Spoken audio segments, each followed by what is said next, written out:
All right, ladies and gentlemen, welcome back to the channel. We're talking about the Tampa Bay Buccaneers in today's video. Now, it might feel like a little bit of an underwhelming week one in free agency, but to be honest with you, Tampa didn't have that many glaring flaws heading into this offseason. And some of the moves they've made, the big moves, have been internally. Re-signing Levante David, getting Chris Godwin back, going out there and filling in the gaps with Kindle Vildor. They made their big-time move in Haason Reddick, and obviously there have been plenty more, but the big move to me has been Haason Reddick, and I'm actually juiced about this. I give this move an A+.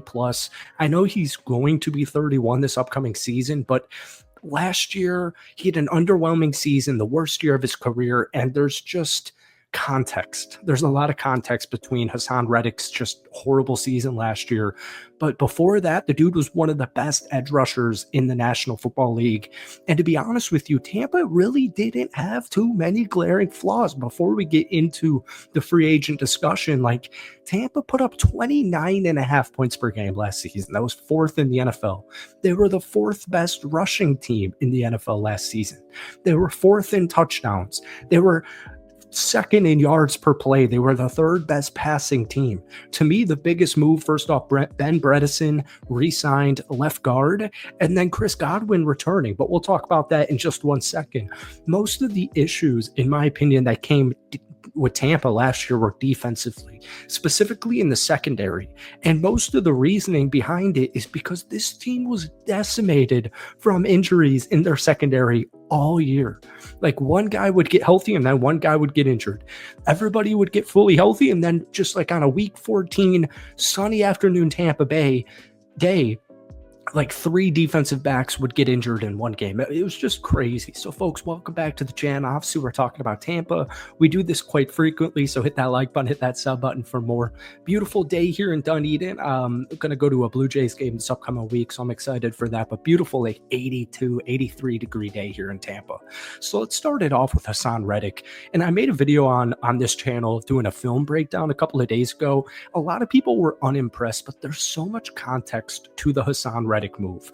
So first off, it's a 1-year deal worth worth $14 million, but $12 million of it is guaranteed. All right. He's going to be 31 when the season begins, and he wound up playing only 392 snaps in 2024 after a really long holdup with the Jets, ended up via trade there. So this dude was a freaking stud, and he just wanted to be paid properly.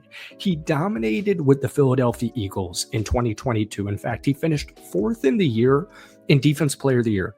So in 2022, folks, new addition, Haason Reddick, in 2022 was 4th in Defensive Player of the Year voting. Back-to-back Pro Bowls from 2020 to 2023. He had over 50 sacks. In a 3-year time span, Haason Reddick had over 50 sacks. That was 4th most in the NFL, behind only TJ Watt, Myles Garrett, and Trey Hendrickson. So if you can get like 75% of that from Haason Reddick, this contract is 100% worth it. And also, you have to just keep in mind, we'll talk about the defense as far as overall defense in 1 second. This team still has so much talent. Kalijah Kancey, Vita Vea, Yaya Diaby. I mean, there's so much talent on this defensive side. But the reason Haason was so bad last season is because in April of 2024, the Jets acquired Haason via trade amidst a contract dispute he had with Philadelphia. So following his introductory news conference with the Jets, he never reported back to the team facility without a new contract. So when he did get his new restructured contract, he was so out of shape, and he had the worst season of his NFL career. He had 1 sack and 7 pressures, the fewest since 2019. His quarterback hits were only 3. He only had 3 quarterback hits, 14 combined tackles. 2 of those were for a loss. All of it, everything I just mentioned, were career lows. So Haason Reddick wants to be in Tampa. He loves Todd Bowles' defensive philosophy, and this guy is ready to just shock the NFL. He's ready to reintroduce his name, and just, I'm sure this guy is so fed up with how last season went, and he wanted to be in Tampa. Tampa wanted him, so I don't see any off the field issues with Haason Reddick this upcoming season in any way, shape, or form. In fact, I think he's going to have an insane bounce back season. So then moving back to internal moves, Chris Godwin was the biggest one. by far. I mean, he was, if he hit free agency, he was going to be the number one wide receiver in the market. And his deal is worth about $66 million. 44 of that is going to be guaranteed. It's a 3-year contract.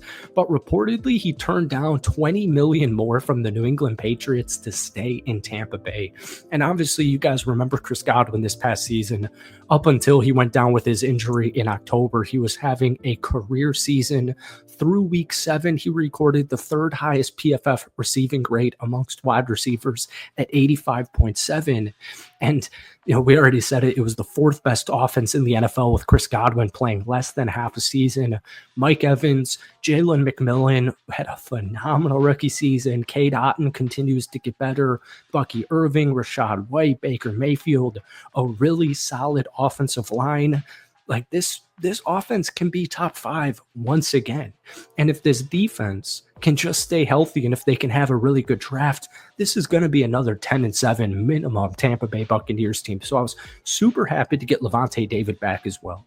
And then finally, you have 2 quiet moves. Kindle Vildor from the Detroit Lions and Anthony Walker from the Miami Dolphins. So KJ Britt was one of the members who departed.